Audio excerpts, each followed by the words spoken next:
Graça e paz, irmãos. O Senhor seja com todos os santos. Recebam saudações dos irmãos em Colômbia. Sabem que estaríamos passando por aqui e estão orando pela nossa comunhão e pela obra do Senhor entre nós. E também por onde temos passado, aqui mesmo no Brasil, também os irmãos enviam saudações de muitos lugares. Então recebam elas com todo o carinho dos irmãos. Vamos a orar um minutinho. Rogo aos meus irmãos me acompanharem em oração. Querido Pai, te agradecemos, Senhor, que em Cristo Jesus, por teu amor precioso e infinito, Senhor, nos reúnes diante de ti, aos teus pés. Senhor, somente queremos estar aos teus pés. Tanto aquele que fala como aqueles que ouvem e julgam em espírito. Rogamos que fortaleças nosso homem interior, que nos afirmes na tua graça diante de ti. Sabemos que é o Senhor que prepara todas as coisas de antemão, e nós somente nos queremos someter a ti, ao que preparaste para nós nestes dias, ou neste dia. Querido Pai, tenha toda a liberdade, por meio do teu Filho e do teu Espírito, para estar cômodo na tua casa. Nós queremos que o Senhor possa se mover em nós, que o Senhor possa ir diante de nós e nós poder seguir ao Senhor em nossos espíritos. Concede-nos a graça de não nos distrair de ti, de te seguir em espírito, para que esta seja uma obra do próprio Senhor e não uma obra nossa. Em nome de Jesus Cristo nos entregamos e inclinamos diante de ti com toda alegria. Amém e amém. Os irmãos me comentaram que esta seria uma reunião de jovens, mas que estava aberta para os demais jovens, ou seja, para todos os jovens. Em Cristo Jesus não há velhice, a velhice está no homem exterior, a velhice está em Adão, mas não está em Cristo, graças a Deus. No livro de Êxodo, o Senhor dava algumas instruções, e no capítulo 12 de Êxodo aparece aquela instituição do Senhor chamada da Páscoa, Pesach, a festa da Páscoa. E aí o Senhor indicava que coisa devia fazer o povo. O Senhor estava preparando em Cristo ao povo. Cristo ainda não tinha se encarnado, mas aquele cordeiro, aquele sangue já falavam de Cristo. E o Senhor disse a Israel que celebrasse a festa da Páscoa de certa maneira, por famílias, tomassem um cordeiro, comessem esse cordeiro em pé, comessem esse cordeiro com os pães asmos, também com aquelas, vamos dizer, ervas amargas, com aquela copa de vinho que celebravam a Páscoa depois, quando lemos em Lucas, etc. e deu várias instruções. E entre essas instruções, por enquanto vou me deter uma das finais.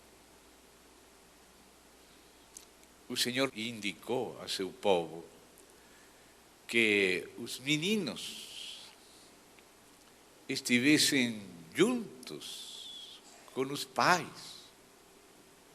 todos celebrando juntos aquela festa.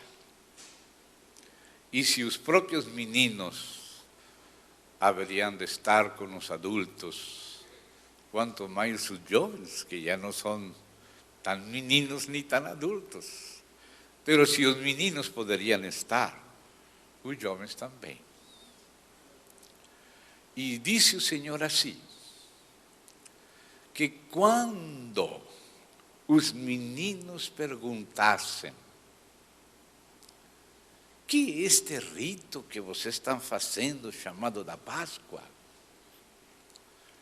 Então os pais explicariam a eles: ah, meu filho, nós éramos escravos na terra do Egito, e começam a contar toda aquela história, e como o Senhor libertou eles, e como tinha mandado sacrificar aquele cordeiro, e estar debaixo do sangue do cordeiro, e comer da carne do cordeiro, com aqueles pães ácimos, com aquelas ervas amargas, comer pronto, com atitude de diligência, sem estar dando voltas, porque era uma coisa urgente, iam sair, iam ser liberados. Então os meninos iam aprendendo. Primeiro eles viam, não entendiam, estavam aí como sem consciência, como algumas vezes nós pensamos que nossos filhos não estão entendendo, mas entendem mais do que nós imaginamos. Parece que não estão nem olhando para nós, parece que estão com um carrinho ou com a boneca, e enfim, mas eles estão vindo e ouvindo tudo o que nós fazemos. Mas um dia, o Espírito Santo, na hora certa, porque o Espírito Santo sabe, e nós também devemos saber, que cada um de nós tem a sua hora. E também cada assunto tem sua hora. Não podemos ser precoces e nos adiantar a nossa hora, mas tampouco podemos deixar passar o trem e ficar na estação por descuidados. Cada coisa tem sua hora. Cada coisa tem sua sazão, sua estação, seu kairos. Existe o tempo cronos e existe o tempo kairos. Cronos é o tempo do relógio, mas kairos é o tempo da ocasião oportuna. Então não podemos nos adiantar, nem devemos nos atrasar nas coisas espirituais, como disse também Daniel, Deus por Daniel, ainda para isto há prazo, para cada coisa há um prazo, há um kairos, há uma estação exata, um momento oportuno. Nós precisamos ver isso. O menino nem se interessa, mas um dia algo nele começa, que é o trabalho do Espírito Santo, que nunca se adianta nem se atrasa. Ele disse: e que é isso que vocês estão fazendo? Que é este rito que vocês fazem? Porque comem em pé e como apressados, e comem esta carne de cordeiro, e por que colocam esse sangue na porta e tudo isso? Então, quando o menino pergunta, ou seja, quando chegou seu kairos espiritual, seu tempo, o tempo de revelação, o tempo do interesse, o primeiro requisito para poder aprender alguma coisa é um verdadeiro interesse. Às vezes nós queremos forçar algo nas pessoas, quando as pessoas não estão nem perguntando, nem têm a menor intenção de colocar atenção em certo assunto. Então, Jesus ficava calado, não falava. Jesus dizia: tenho muitas coisas que vos dizer, mas não estava no Kairos. Não era a hora deles abordar esse assunto. Não era do interesse deles. O menino tem que tomar leite, depois vai comendo aquela papinha com leite e outras coisinhas que pode digerir sem dificuldade. Depois já vai comendo umas verduras mais fortes, por fim pode comer carne. Se vai dar carne, o menino pode se afogar. Então, cada coisa tem seu tempo. Mas o menino tinha que participar da festa ao mesmo tempo que a festa estava sendo celebrada, ainda que ele não entendia. Mas algum dia começaria a entender, se interessar e perguntar. Esse era o momento que o Espírito Santo estava preparando, trabalhando para poder passar algo mais da economia divina para eles.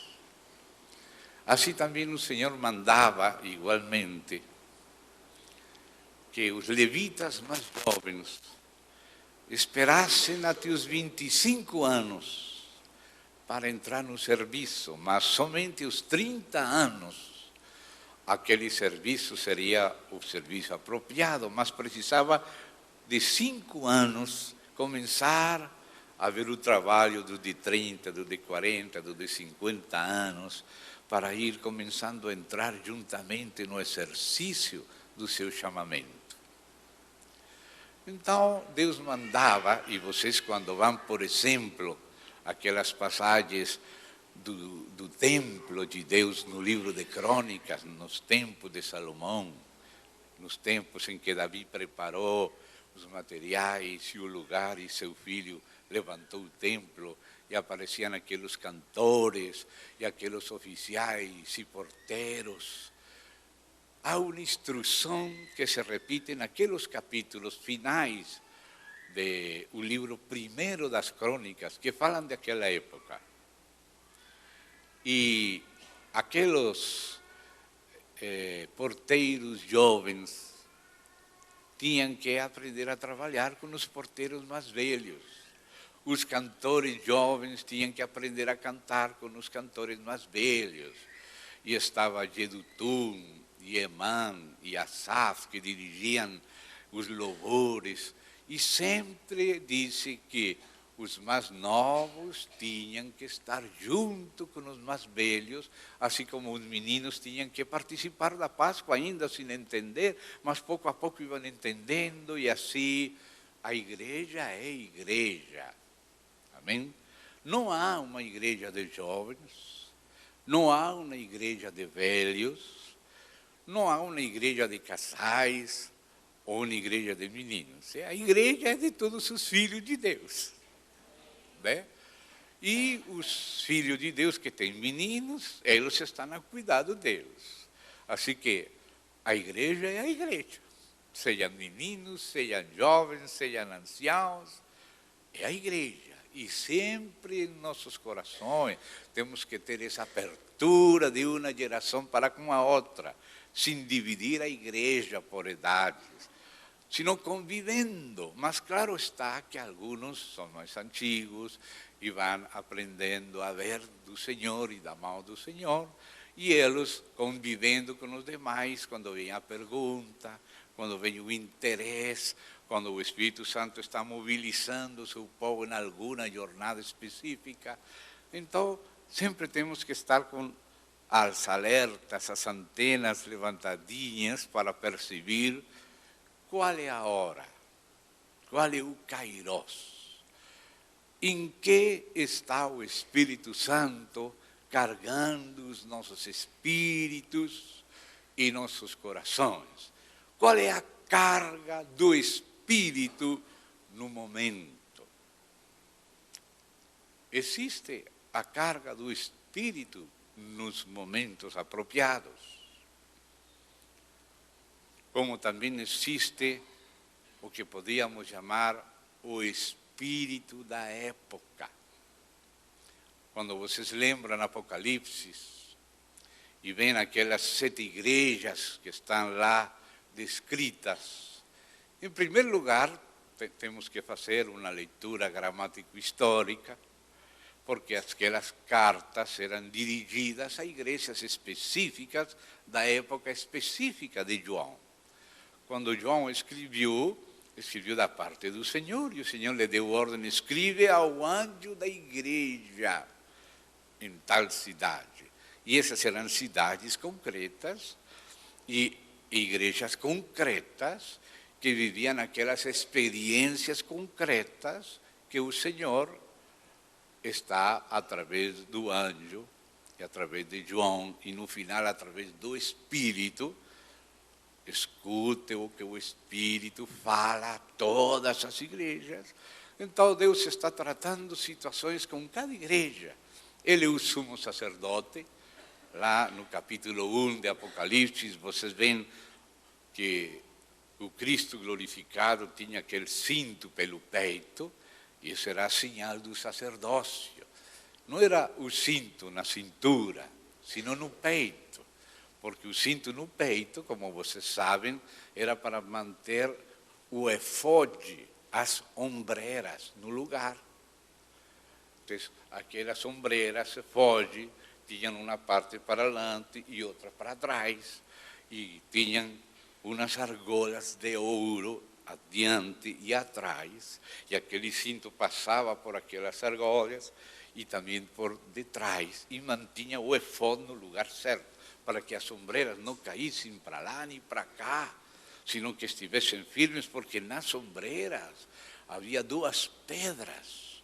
Uma pedra de ónice num lado e outra pedra de ónice no outro lado, e em cada pedra estavam escritos os nomes das tribos dos filhos de Israel. Ou seja que Deus estava muito interessado que aquelas pedras não caíssem dos ombros.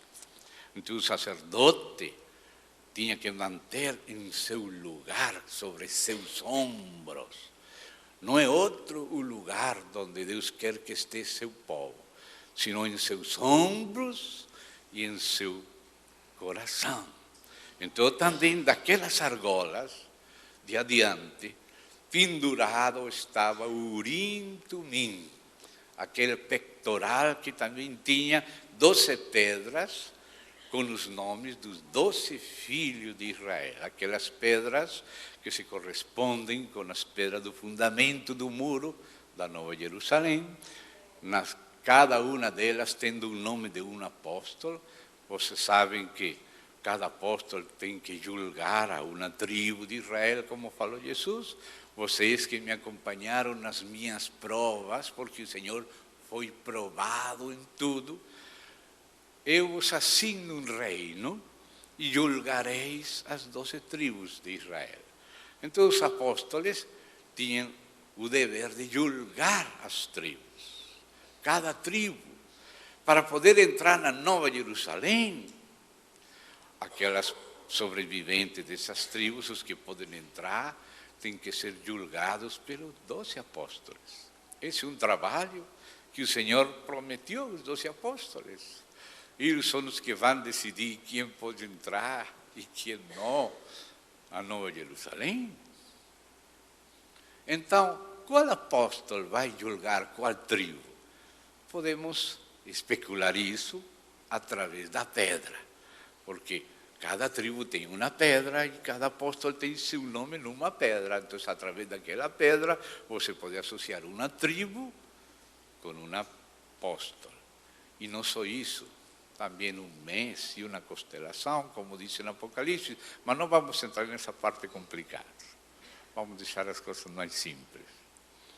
Então, você via que havia aquela correspondência. E há outras correspondências também. Correspondência de cada apóstolo era como um pâmpano, Jesus é a videira da Nova Jerusalém, aquela árvore da vida, desce ao lado e lado do rio, ou seja, que eu como uma videira. Porque como vai estar o árvore da vida ao lado e lado do rio, se não fosse uma videira? E por meio da rua da Nova Jerusalém, às vezes nós falamos em plural das ruas, mas a Bíblia diz em singular as ruas, porque só há um caminho, que é Jesus Cristo. E aquela rua desce como uma rampa por aquela pirâmide, que não é a pirâmide dos Illuminati, não. Os Illuminati se roubaram a ideia de Deus. É Deus quem desenhou a Nova Jerusalém, comprimento, largura e altura iguais. Não está isso escrito aí, em Apocalipse 21 e depois 22, e desce aquela Jerusalém como uma pirâmide, como uma cidade assentada sobre um grande monte, de mais de 500 quilômetros de altura, de largura e de comprimento. Que cidade! O Everest somente tem 8 quilômetros. Imagina Nova Jerusalém, não haverá mar, no novo céu, na nova terra, mas está aquela igualdade, aquela ordem, aquela simetria que expressa o coração de Deus, a natureza reta de Deus. E então, por isso é somente uma rua. E essa rua vai descendo pelos costados como uma rampa, e como é tão longa essa rampa, de 500 quilômetros por cada lado, vai descendo e assim vai passando do bairro alto aos bairros meios e os bairros de baixo. Eu gostaria de morar no bairro alto, assim pelo menos vou morar no final. Mas se eu estou contente de morar no final, pode ser que tenha que morar fora dela.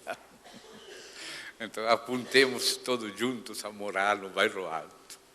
E aí desce aquela rua como uma rampa, e aquela pequena inclinação de 500 quilômetros, pelo meio dela passa o rio da vida.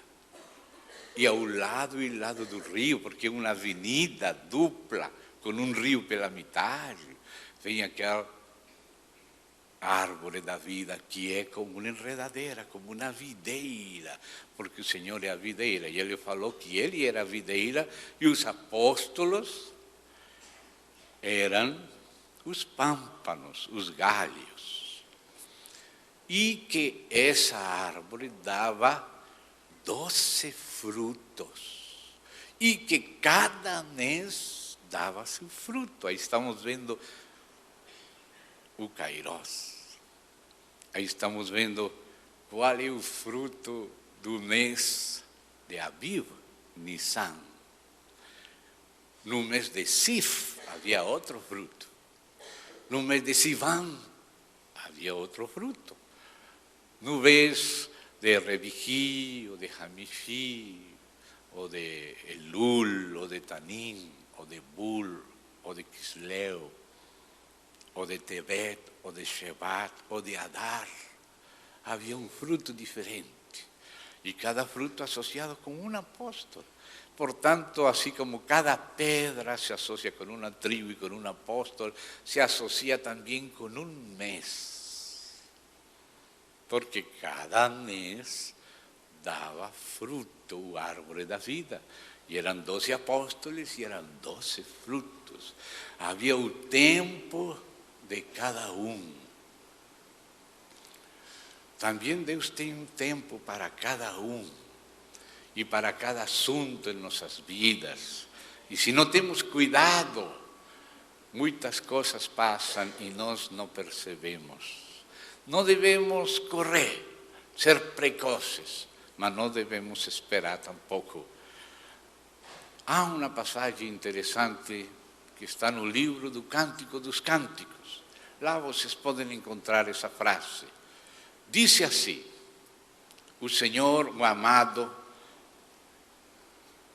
falando para as donzelas de Jerusalém, aquelas acompanhantes e amigas da amada, da esposa, e disse: o amado para as donzelas amigas da sua esposa. Isso é muito interessante, porque a esposa tinha um cortejo de amigas que iam com ela, celebrando as bodas dela. E disse o amado: vos conjuro, que palavra forte, vos conjuro, como fala Paulo no final de Tessalonicenses, vos conjuro que esta carta seja lida a todos os santos irmãos. E assim disse o amado: vos conjuro, donzelas de Jerusalém, que não acordéis, ou seja, não desperteis, não acordeis, nem façais velar o amor até que ele queira. Entendemos esse conjuro do amado? Na religiosidade, na justiça própria, no âmbito só da religião, da aparência, do teatro religioso, não compreendemos esse conjuro santo de Deus.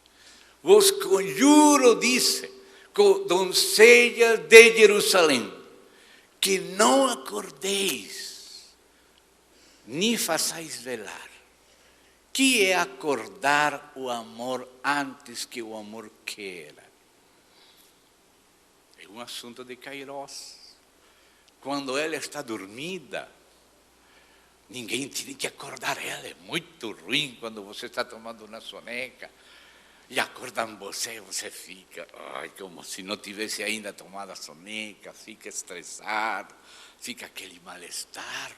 Não deixou dormir tudo o que precisava. Se você quer acordar para trabalhar cedo, tem que dormir cedo.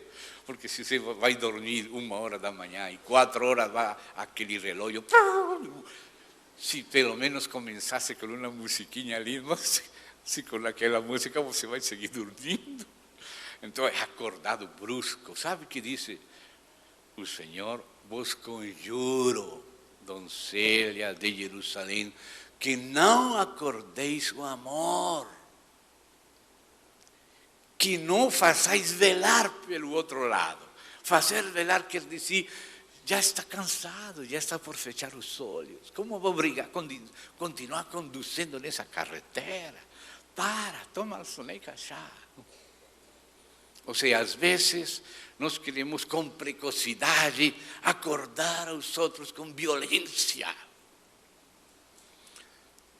Sem o Kairos. Então, aquela pessoa vai acordar estressada, surpreendida.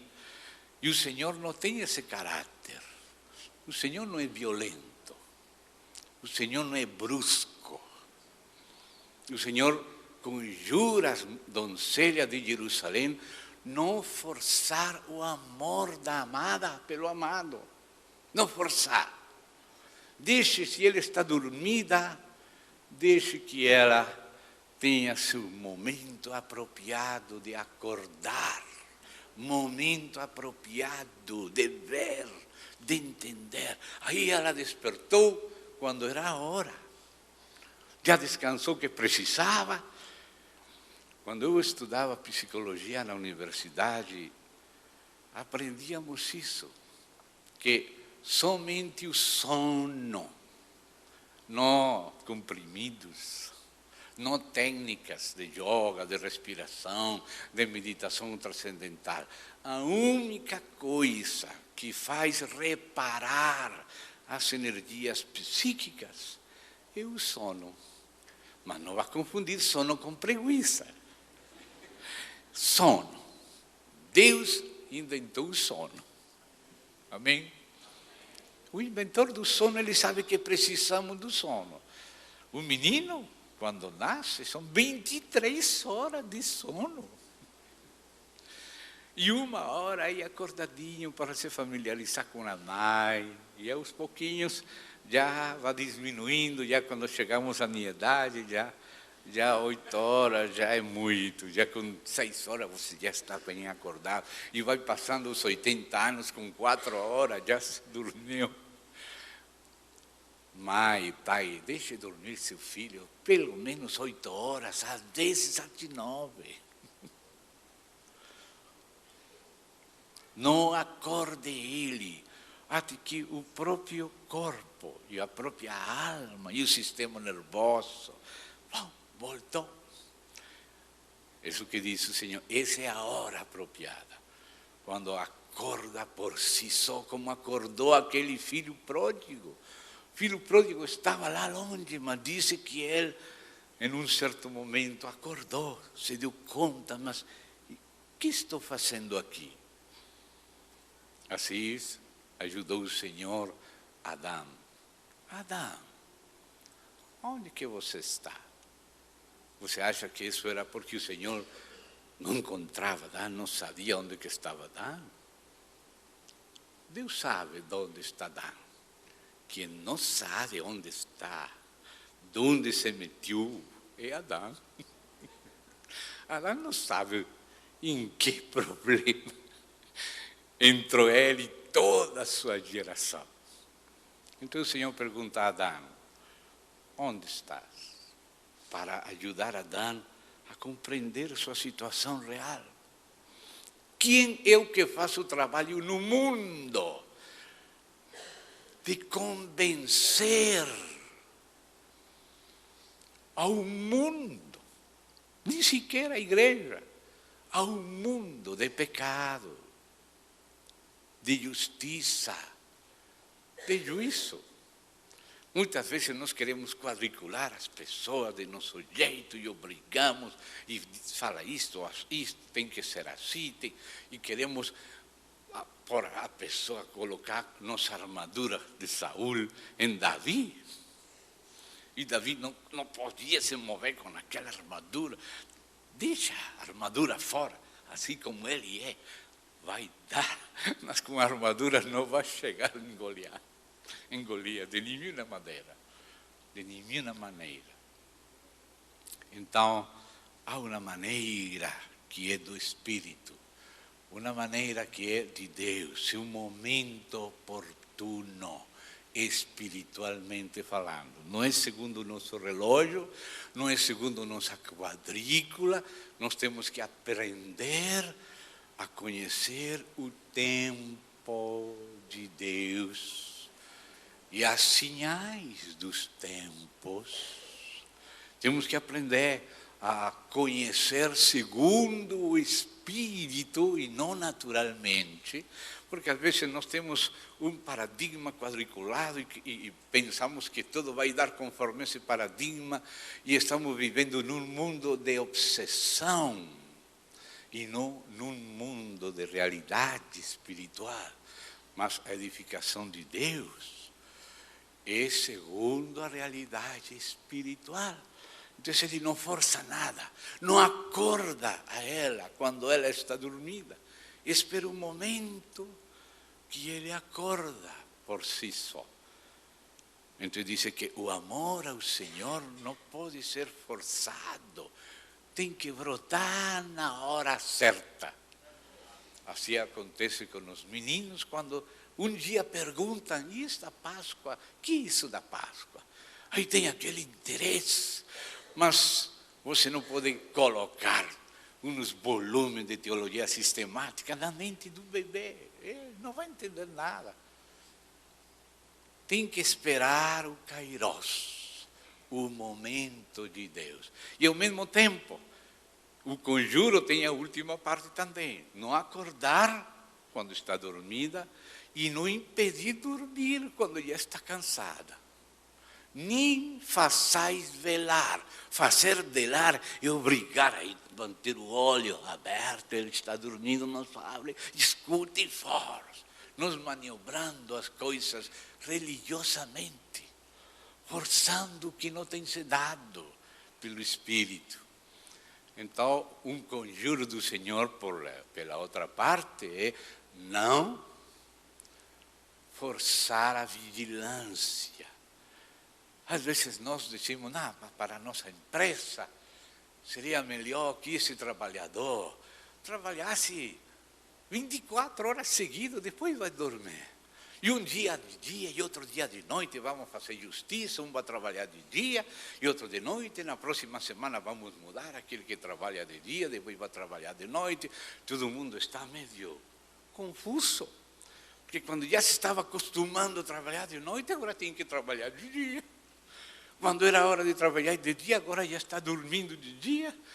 De noite não consigo dormir. Me aconteceu uma vez que eu fui para a Alemanha, lá, a um encontro, e cheguei no dia anterior do encontro. Se tivesse chegado uma semana antes, tivesse estado me acomodando, mas cheguei no começo do ajuntamento, com 8 horas de diferença. Quando os irmãos estavam em pleno ajuntamento, eu estava lutando para permanecer acordado, ir nas pregações lindas, mas eu não conseguia. Para eles eram 9 horas da manhã, para mim eram 3 horas da manhã. Estava querendo fechar os olhos.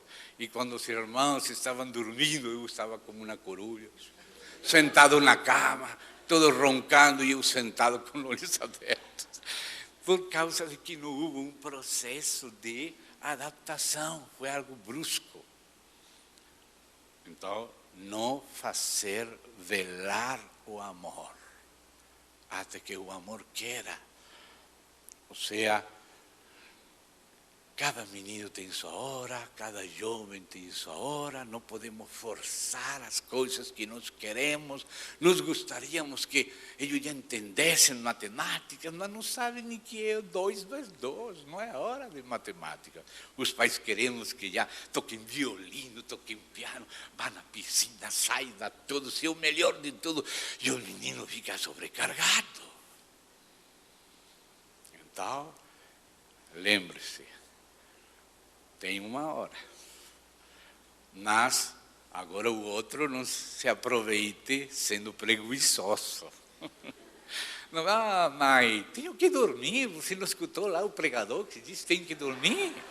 E são as 11 da madrugada apenas, sem mais, vou dormir mais, mas já dormiu do dia 9 da noite até as 11 da madrugada do outro dia. 11 da madrugada, é exagero, verdade? Mas tem um discernimento real, tem um prazo para cada coisa. Ainda na tribulação, há um prazo, pelo menos o que diz minha Bíblia. Não sei se sua Bíblia diz a mesma coisa. Você vai lá, Daniel, capítulo 11, e lá diz que chega uma hora em que alguns morrerão na espada, outros a fogo, outros irão em cativeiro ou em prisão, e outros vão ser despolhados das suas propriedades e bens. E disse o Senhor, porque ainda para isto há prazo. Que o que Deus estava querendo fazer com aquele sacudimento, de pronto mudou a época, mudaram os tempos, começou a entrar o espírito de outra época. Estamos falando de Apocalipse 1, o Senhor no meio dos candeiros, mas ele fala de que tudo que está em Apocalipse, tudo aquilo que era gramático histórico, serve também como profecia. Desde que começa o Gênesis, Gênesis é um livro profético. Assim fala, bem-aventurado aquele que ouve, aquele que lê. Alguns não sabem ler, tem que haver alguém na igreja que leia os que não sabem ler bem. Se tem que ler a palavra de Deus na igreja, vos conjuro, igreja de Tessalônica, que esta carta seja lida a todos os santos irmãos. E em Apocalipse diz, bem-aventurado aquele que lê E os que ouvem, naquela época, a maioria não sabia ler. Quem sabe ler tem que ler a igreja tem que prover espaço para a leitura da palavra de Deus. E tem alguém que tem que ler bem, assim como Esdras colocou um púlpito e pegava aquele rolo que estava em hebraico, arcaico, iba lendo, e um grupo de levitas iam passando do hebraico arcaico o Targum, ou seja, a interpretação ao aramaico, para que chegasse ao povo e o povo pudesse entender. Porque que classe de ortodoxia vai ser aquela ortodoxia do latim? Vamos transmitir a verdade para que a verdade permaneça. Vamos ler em latim, segundo a Vulgata Latina. E o povo escutava, Dominum vobiscum, com espírito tu. Bom, acho que essa frase sabemos que é Deus seja convosco e com teu espírito, mas a maioria do resto da missa ninguém entendia. Tudo que estava lá podia ser muito ortodoxo, mas ninguém entendia. Então, o interesse de Deus não é manter uma ortodoxia externa que ninguém entende nem aproveita espiritualmente. Então, o que fazia Esdras? Lia naquele hebreu arcaico desde cedo pela manhã, chovendo, e até o meio-dia o povo debaixo da chuva, ouvindo e ouvindo a paráfrase em aramaico, esse Targum, a paráfrase em aramaico do que Esdras ia lendo do hebraico antigo, ia passando para o aramaico ao povo, e o povo ia entendendo, ia chorando e não queria sair debaixo da chuva, e ficou até o meio-dia. Oh, meu Deus, será que nós vamos ouvir a leitura da palavra de madrugada até meio-dia debaixo da chuva? Mas eles ficaram debaixo da chuva orando, sem nenhum mandamento. Não há nenhum mandamento que obrigue a ouvir uma leitura debaixo da chuva. Tem muita gente que obriga muita coisa. Sabe o que disse Paulo? Todos aqueles que querem agradar segundo a carne, vos obrigam a circuncidar-se. Fazer algo na carne por sua própria força. Os que querem agradar segundo a carne. Como se houvesse alguma coisa na carne que pudesse agradar a Deus. Como se fosse algum teatro que nós podemos fazer religioso, com o qual podemos enganar a Deus, conseguir algum sorriso de Deus. Não conhecemos a Deus, que é a única maneira de agradar a Ele na simplicidade da fé, no nome do seu Filho amado, nosso Senhor Jesus Cristo. Nunca chegamos diante dEle por teatro. Nunca conseguimos algum favor dele na base de nossa greve de fome, algum jejum forçado na igreja. Como disse o Senhor em Zacarias, vocês dizem tal dia e tal dia é dia de jejum, e disse o Senhor, vocês pensam que isso é agradável para mim? Que o homem esteja todo dia lá, em um jejum forçado, sem comer nada? Vocês pensam que isso que eu gosto? Às vezes nós não conhecemos a Deus e pensamos que coisas que nascem de nossa carne forçada vão agradar a Deus. O único que agrada a Deus é a formação de Cristo no Kairos apropriado.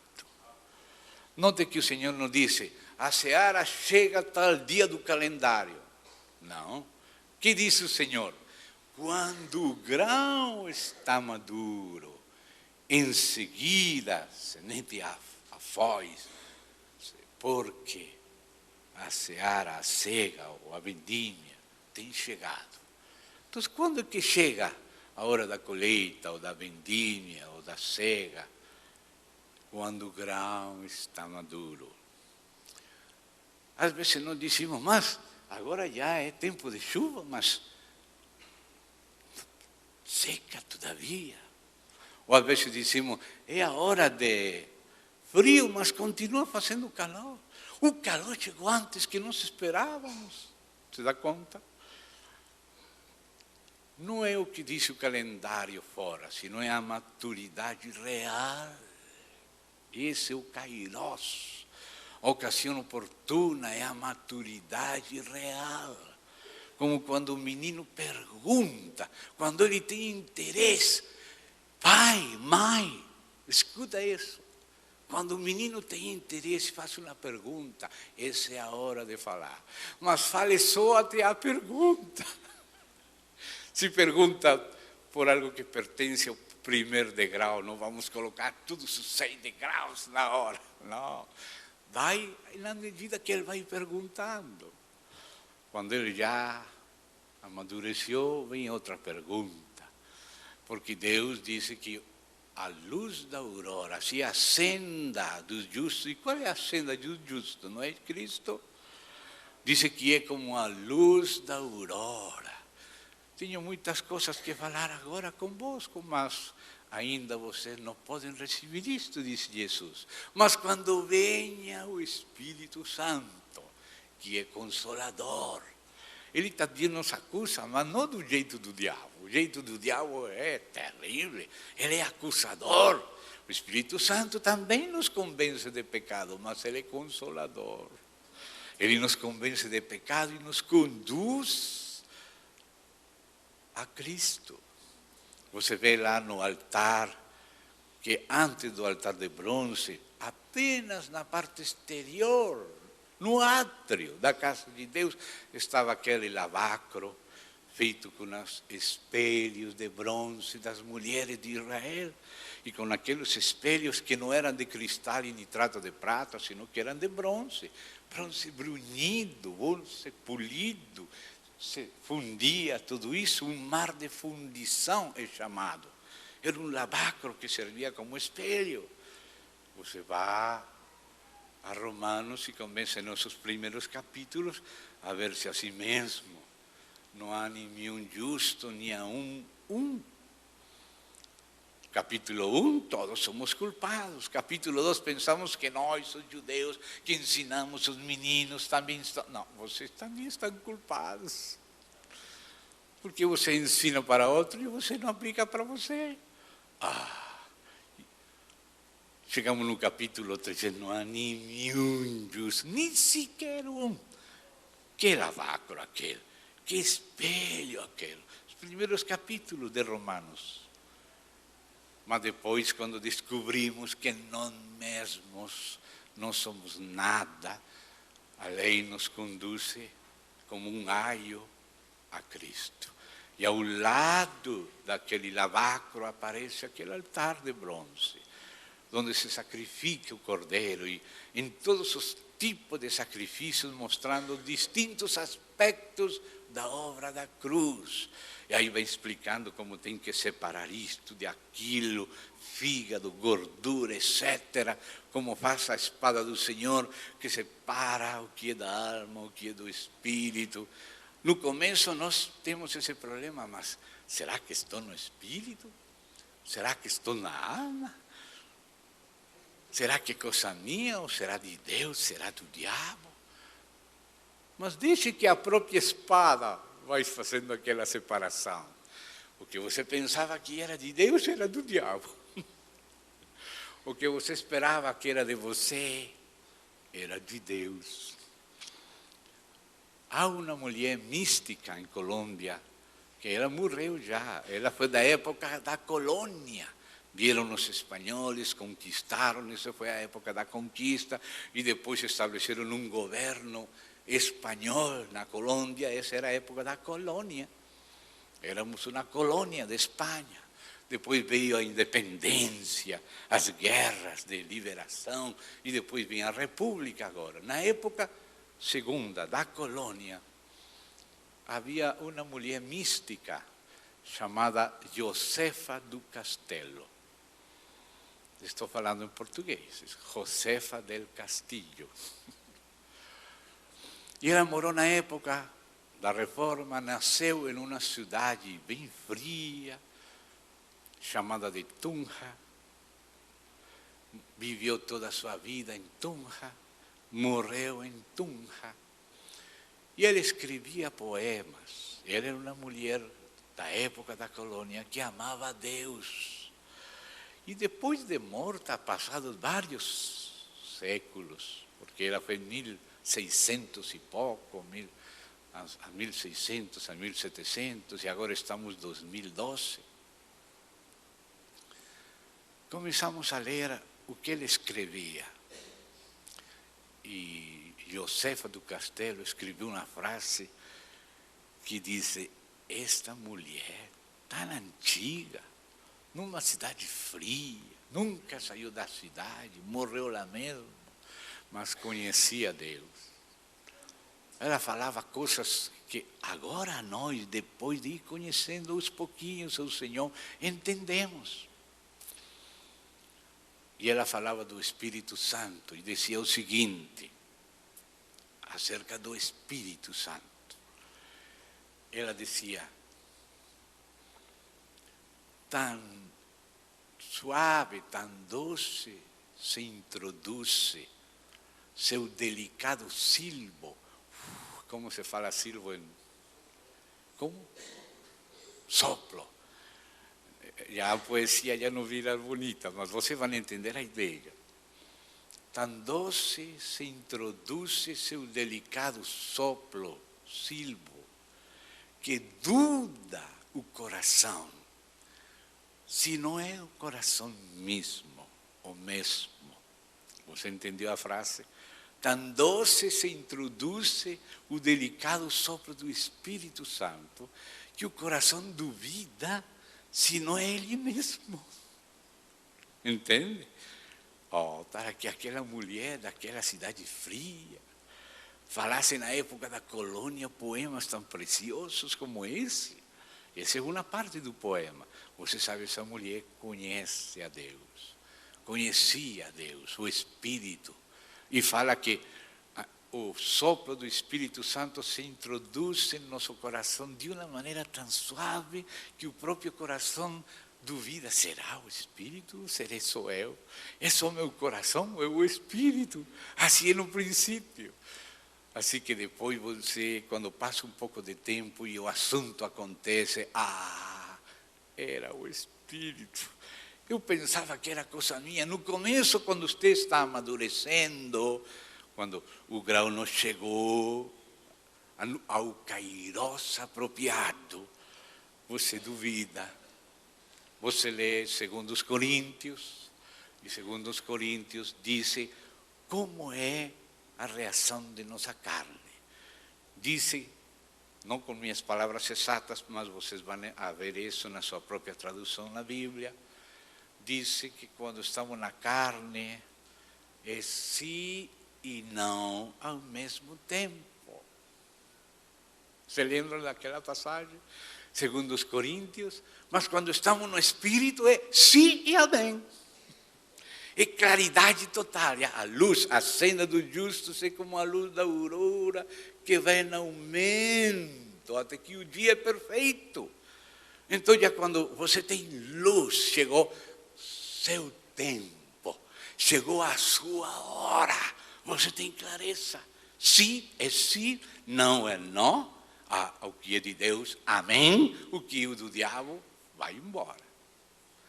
Mas, enquanto ainda está naquele processo, como aquela oruga que está envolta na crisálide e começa a sair para poder formar aquelas formosas asas da borboleta, ela tem que passar por aquele parto da crisálida. Se você vai forçar ela, se você diz, vou querer ajudar a crisálida, ela vai ficar sem asas para voar. Não pode ser forçado. Tem que deixar que ela faça seu próprio esforço, lute. Mas você, eu já sei isso e tal coisa. Por que não deixa que ele descubra por si mesmo? Ele prove. Como vou forçar e impor? Aqui, este é o quadrado. Se não se enquadra no quadrado, vai embora. Não é assim. isso não é realidade espiritual. Esse não é a esfera do reino de Deus. O reino de Deus é quando Ele deixa a crisálida lutar para que ela mesma vai desenvolvendo as suas próprias asas, sua própria formosura, até sair daquela crisálida e aparecer uma nova mariposa. E não todas as mariposas são iguais, não todas são da mesma espécie. Vocês têm visto em um mariposário muitas classes de mariposas.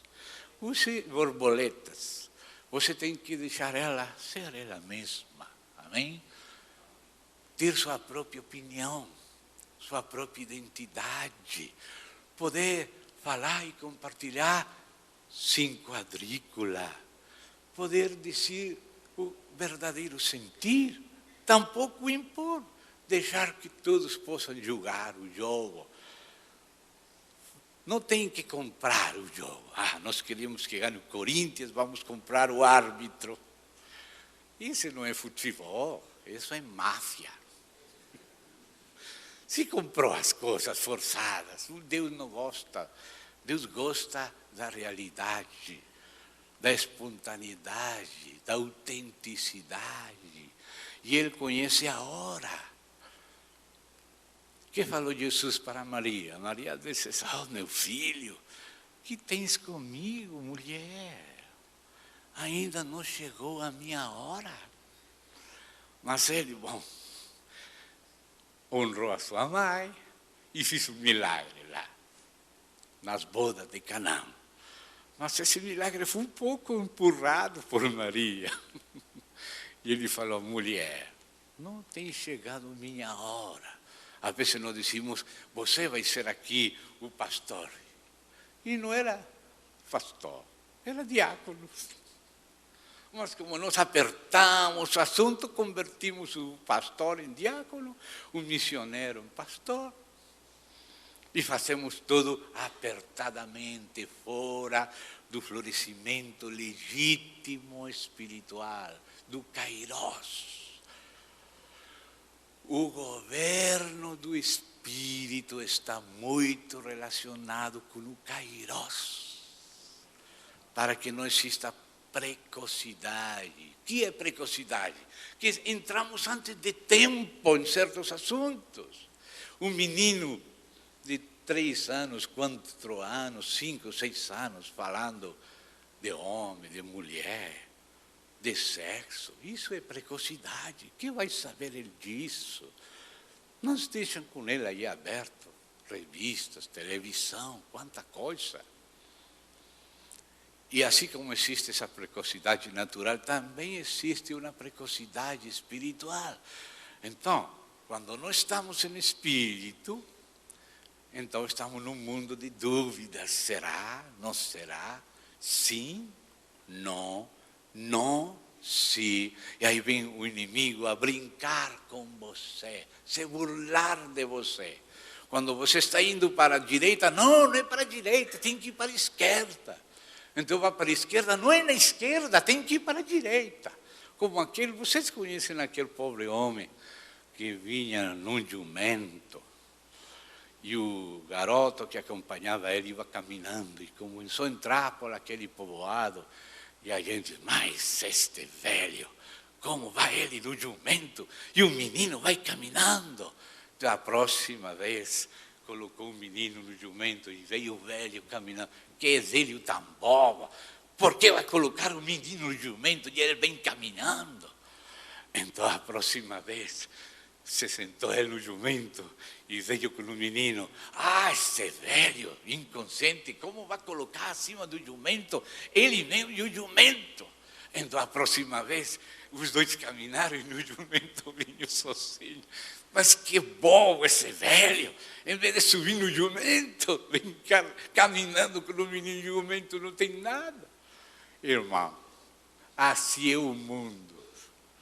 O mundo sempre vai querer brincar com você, e você não pode se conduzir pela altura do espírito da época, nem por nenhuma outra coisa que não seja o governo real do Espírito em você, através da operação dele na sua consciência, até que Cristo mesmo vai se formando em você.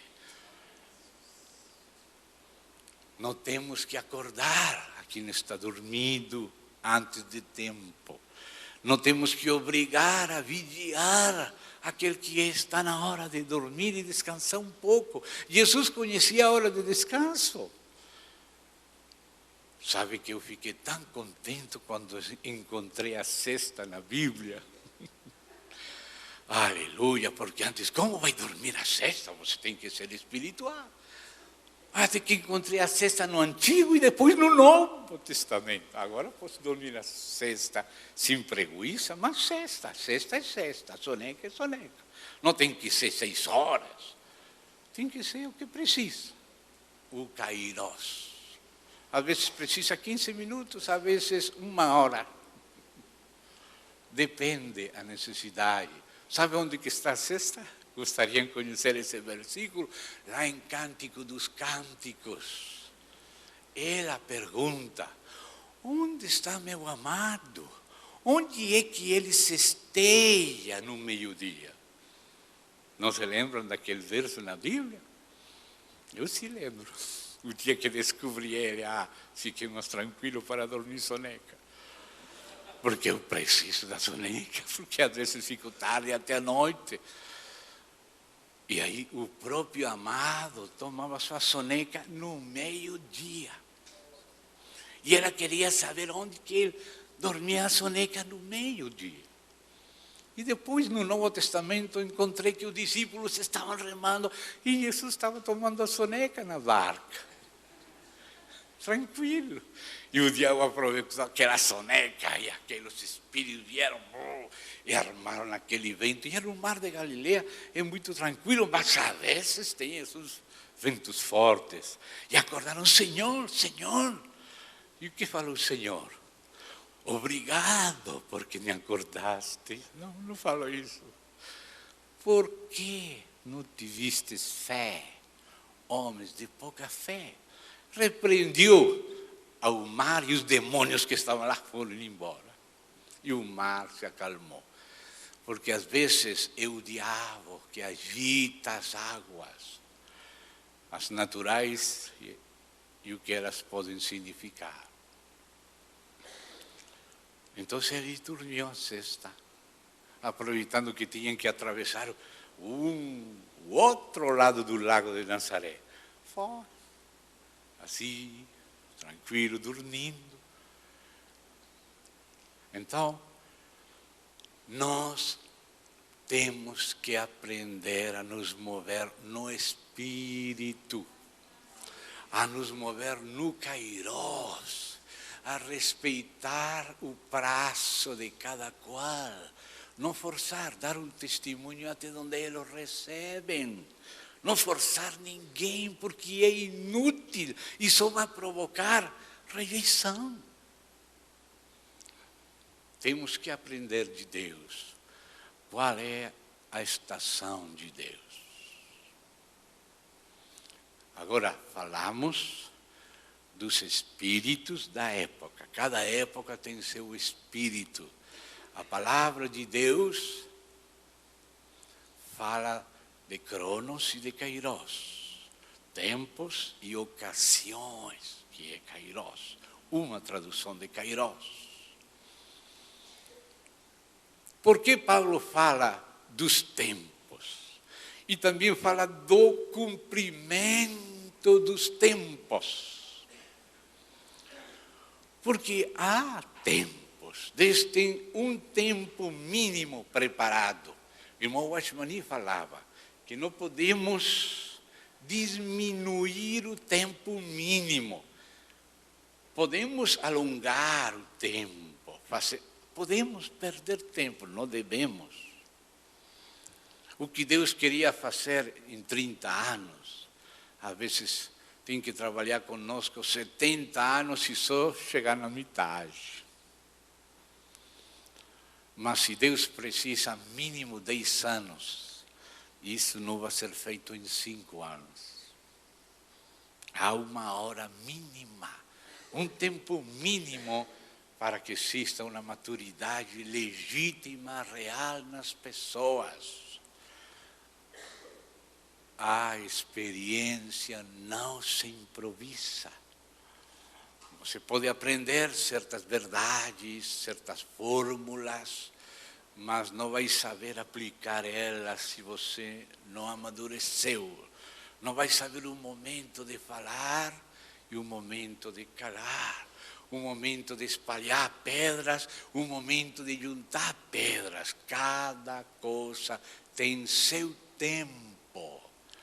Mas a sabedoria consiste em conhecer o tempo, conhecer a época, conhecer a mudança dos tempos, a mudança das épocas. Quando Paulo escreve que Deus se propôs reunir em Cristo todas as coisas nos céus e na terra, ele acrescenta uma frase: no cumprimento dos tempos, na plenitude dos tempos. E aí a palavra tempos não é nem kairos, nem cronos. Aí a palavra tempos é eones, ou seja, aions. No grego, aions, em espanhol, eones. Era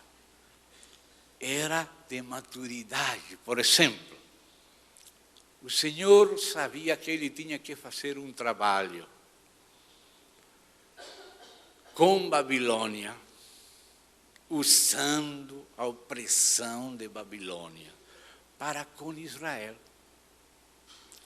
Então ele permitiu que o povo fosse levado cativo 70 anos no tempo da Babilônia. E falou isso com toda claridade pelo profeta Jeremias. E Daniel estava lendo e já viu que estava chegando 70, que estava chegando a hora em que se mudasse nos tempos, que Deus tirasse reis e colocasse reis. Tinha que tirar a Babilônia, porque em Babilônia ele tinha que trabalhar com seu povo que virou idólatra e levou lá para a cuna, o ninho da idolatria, até a cabeça cheia de ídolos, para que o remanescente verdadeiro decidisse sair de lá e voltar para Jerusalém. Então Deus tinha que fazer esse trabalho durante 70 anos. Durante 70 anos estuvo Israel debaixo da hegemonia da Babilônia. E a Bíblia fala do seu devido tempo, a ocasião própria. Quando já aquele remanescente já estava pronto, seu coração, como disse também aí, agora me buscareis de todo o coração e me encontrareis, por ter me buscado de todo o coração. Enquanto não buscamos a Deus de todo o coração, tem que continuar no cativeiro da Babilônia, até ficar cansado da Babilônia. Alguns jovens que nascem num lugar cristão, ele diz, mas parece que o mundo tem alguma coisa lá.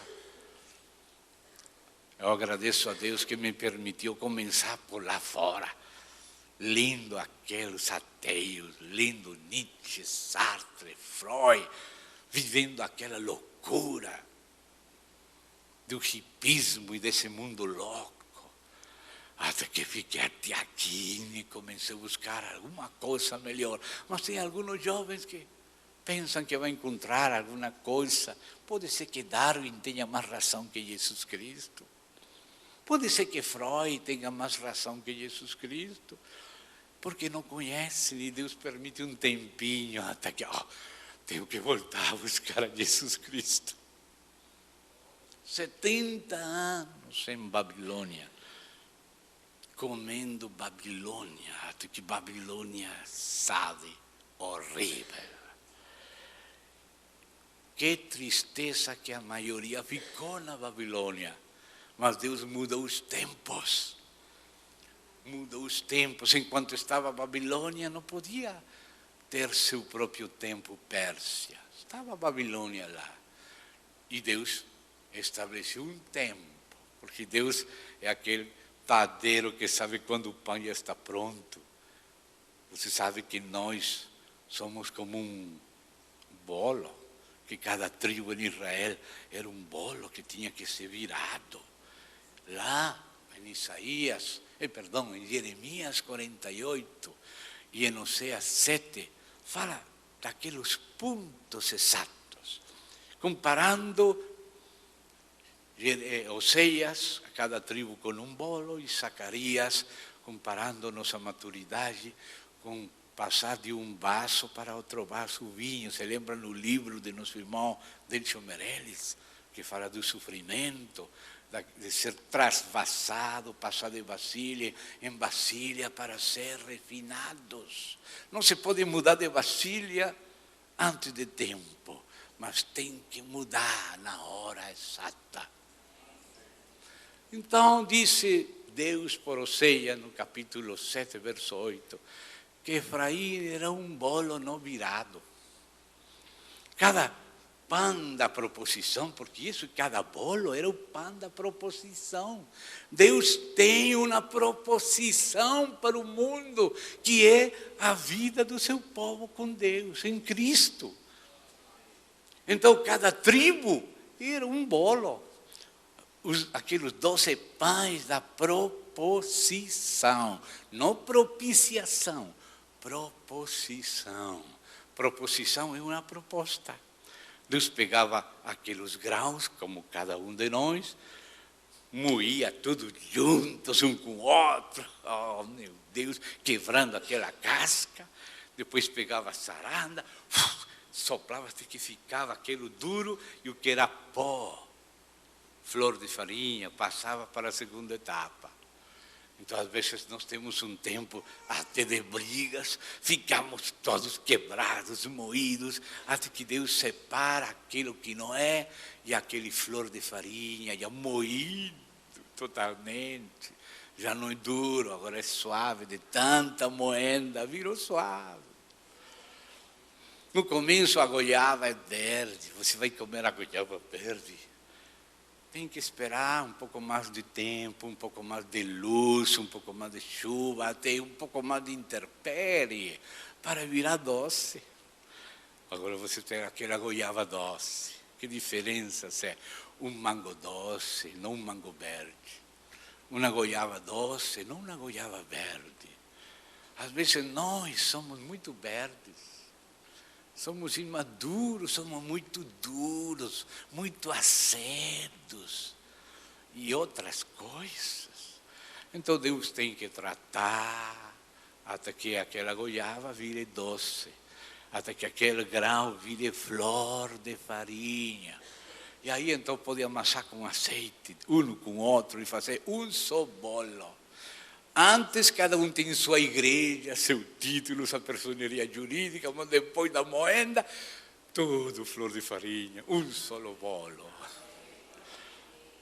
E ainda não terminou o processo, só amassou, a farinha ainda está crua. Depois tem que colocar num molde certo, e colocar lá dentro da fornalha. E coloca um acima, para cocinar por acima, e outro abaixo para cocinar por debaixo. E quando estou acima, estou feliz. Depois tenho que tirar o bolo de cima e colocar embaixo, de baixo colocar acima, para que não se queime, para que se cocine o outro lado. Porque aquele se estava cocinando por baixo, mas por cima estava cru. Tem que subir para cocinar por cima e esfriar por baixo. E aquele que estava acima tem que passar para baixo. Que desagradável quando temos que passar para baixo e o outro que estava abaixo passa para cima. Não é agradável. Primeiro era Bernabé e Saulo, Bernabé e Saulo, Bernabé e Saulo. De pronto fala Pablo e Bernabé, Pablo e Bernabé. Aí se mudou o bolo, este vai para cima e este vai para baixo. Não é assim? Efraim é um bolo não virado. Já está queimado num lado e nas outras coisas está totalmente cru. É hora de virar o bolo. E em Jeremias 48, isso é em Oséias. Agora em Jeremias 48 fala de Moabe. E diz lá que Moabe sempre estuvo tranquilo, não tive dor nenhuma, não tive persecução, tudo era bom, shopping, televisão, pode mudar de carro e tudo isso. Mas disse que o Senhor ia ter que fazer uma operação. Disse que Moab tinha o mesmo cheiro de sempre. Não melhorou, não foi refinado. Então ia ter que mudar de vaso, trasvasar Moabe, como um vinho que passa de um vaso a outro vaso. Às vezes o vaso era assim longo e estávamos escondidos, mas agora fomos colocados num vaso que parece um prato e ficamos nus diante de todo mundo. E Deus começa a virar o vaso. Para quê? Para refinar o vinho. Para que o vinho agora tenha outro sabor e outro cheiro. Um vinho mais refinado, um vinho de melhor qualidade. Então precisa passar por aquele processo, aquelas jornadas, aqueles aprendizados reais na escola de Cristo. Porque a escola de Cristo é muito diferente dos seminários comuns e correntes. Eles só têm interesse em cumprir um programa externo, mas o Senhor tem interesse na hora certa, na maturidade legítima e autêntica. O Senhor não se equivoca conosco. Pode ser que até nossos irmãos se equivoquem conosco, mas o Senhor não se equivoca quando permite que nossos irmãos se equivoquem conosco. Havia um irmão que tinha sido pastor batista e uma vez teve uma experiência de morte clínica. E tive uma experiência como que chegava na presença do Senhor e ele se sentia incômodo. O Senhor não falou nada, estava calado. E ele chegou, Senhor, lá na terra a gente não crê na tua palavra. E o Senhor não falava nada, ouvindo ele. E lá a tua obra e tal e qual. E na medida que ele falava, assim como os amigos de Jó, e o Senhor não falava nada.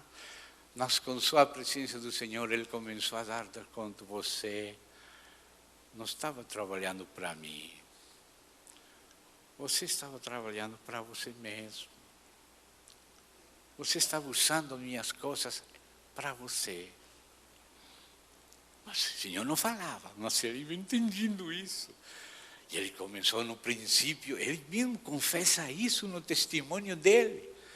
Ele disse que começou a pensar que o Senhor estava equivocado. Que estava falando de outro, que não era ele. Ah, meu Deus, até esse ponto nós queremos corrigir o Senhor e nos defender nós mesmos. E o Senhor não falava nada. Só a presença dele ia cozinhando ele. Até que ele se deu conta que o equivocado era ele, que o Senhor sim estava falando para ele. Que não era para outro. Às vezes penso que eu estou pregando para vocês e o Senhor disse, é para você mesmo, Gino. Para você. Pensamos que o Senhor está equivocado a respeito de nós, que seguramente nos confundiu com algum outro. Porque nós quando lemos provérbios, o justo é assim, assim. Ah, esse sou eu. O ímpio é assim, ah, esse é aquele. Sempre o ímpio é o outro e o justo sou eu. Mas na presença de Deus, quando o Senhor vai cozinhando,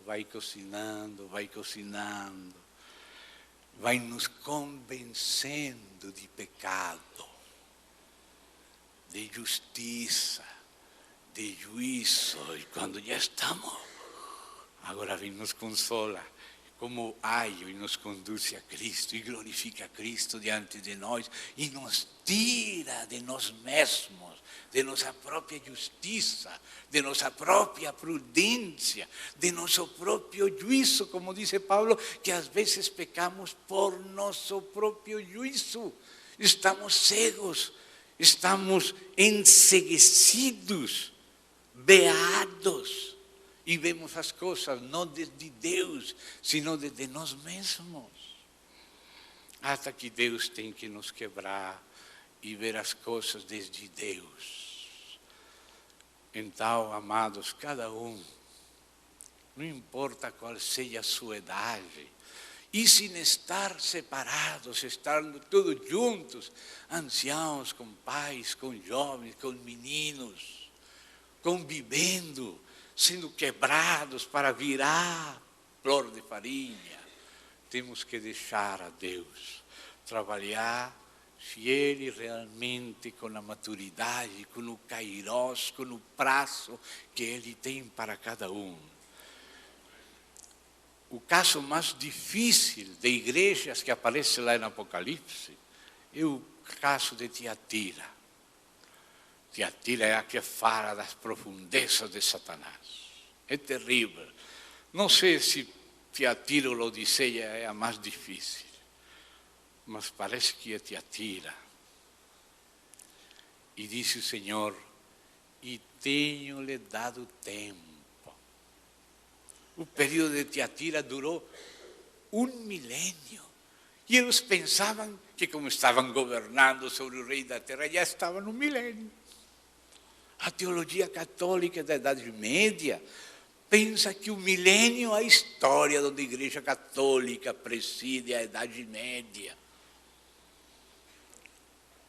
Mas depois de tudo que aconteceu depois, vemos que o Senhor estava dando tempo para que se arrependa aquela Jezabel que ensinava fornicação e idolatria a seus servos. É uma profecia. E a quem deu mais tempo das 7 igrejas, Deus, para se arrepender? A que estava na situação mais terrível, Tiatira. O período apostólico durou pouco. O período das perseguições imperiais iniciais, aquelas grandes 10 perseguições dos imperadores romanos, durou uns poucos séculos, até Constantino. Depois veio a Idade Média temprana, cedo, Pérgamo. Mas depois chegou aquelas orgias dos papas, Borgia, e essas histórias terríveis.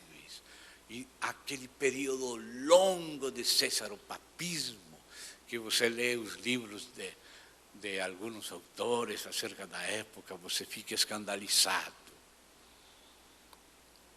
1000 anos durou esses períodos antes da reforma. Até que veio a reforma. Sardis, depois Filadélfia, a visão de igreja, Filadélfia, amor fraternal, um só corpo. Mas depois alguns se deslizam em Laodiceia e mudam o objetivo para outro lado. E o Senhor sabe dos tempos. E a igreja tem que vencer o espírito da época em cada época. Cada época tem seus vencedores, que tem que vencer o espírito da época, para permitir o espírito continuar a edificação, cuja resposta para desafios sempre é Cristo. Cristo é a resposta para os desafios de todas as épocas. A igreja tem passado pela época primitiva, pela era medieval, pela era, diz que da razão, da Revolução Francesa, e a razão era guilhotina e guilhotina e guilhotina, que até o próprio Guillotin, que inventou a guilhotina, foi guilhotinado. Essa era a época da ração. Adeus a ração de Robespierre, da Revolução Francesa. Que era essa liberdade? Guilhotina, guilhotina, guilhotina. Agora a Colômbia comprou da França faz pouco tempo. Não tão pouco, não de dias nem meses, uns poucos anos. Um carregamento de guilhotinas, mas não de papel, de cabeças. O que está passando em Colômbia? Por que estão importando guilhotinas para a Colômbia? Mas depois encontrei que Egito também importou. E outros países também importaram guilhotinas. E em Israel, na praça de Tel Aviv, numa dessas praças, já estabeleceram uma guilhotina. O que está passando? Será que chegou a hora dos decapitados pelo nome do Senhor Jesus, que estão vendendo e distribuindo tantas guilhotinas no mundo? Não será tanta guilhotina uma das sinais dos tempos, de mudança de época? Passou a época da Pérsia, veio da Grécia. Passou a época da Grécia, veio Roma. Passou a época de Roma, veio a União Europeia. E o único que fica depois da União Europeia é o Anticristo. A época muda. O bolo vira. O vinho passa de um vaso a outro. Chegou a hora. A hora. Tudo tem seu tempo. Irmão, que não aconteça conosco o que está escrito. Que seamos a minoria que lê e entende. E não a maioria que está comprando, vendendo, edificando, plantando e não entenderam até que veio o dilúvio e levou a todos. Amados, não quero abusar mais de vocês, vamos orar. Oremos. Querido Pai, nós somente somos homens, somos falíveis. Só Teu Espírito pode nos ajudar, pode nos tocar, pode nos dar discernimento, pode nos conduzir à maturidade. Oh Senhor, não queremos ser achados dormidos, mas não podemos nós mesmos despertar ninguém. Rogamos a Ti que seja o próprio Senhor, conforme a promessa do novo pacto, ensinando a cada um, nos fazendo converger em Cristo para a economia do cumprimento dos tempos. Outros tempos já tiveram sua época e seu espírito, mas o Senhor falou do fim dos tempos. Senhor, eis-nos aqui, rogando a Ti, para não ser confundidos por ninguém nesta época. Nos encomendamos nas Tuas mãos, para que seja o próprio Senhor abrindo nossos olhos, nos fazendo entender, para caminhar contigo. Em nome do Senhor Jesus. Amém. Obrigado, irmãos.